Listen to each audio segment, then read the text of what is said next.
What's up mga kapuso, ito po ang mga ganap na dapat po natin abangan dito lamang po sa ating kapatid. Mga kapatid, dahil nga po dito sa selos na rin ni Bea kay Rosel, kung kaya't gumawa nga po siya ng paraan para makipaghiganti, at sa pamamagitan nga po nito ay ang nangyayari kay Belle.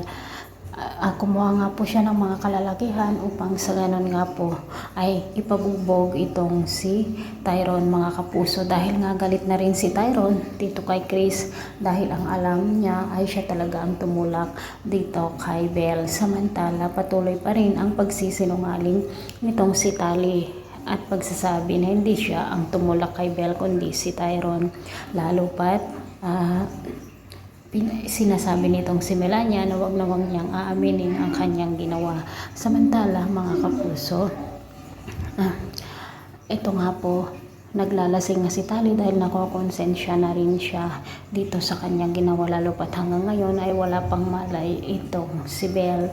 At noong nasa bar nga po siya mga kapuso, nakita nga po niya sina Melania at Chris na magkahalikan.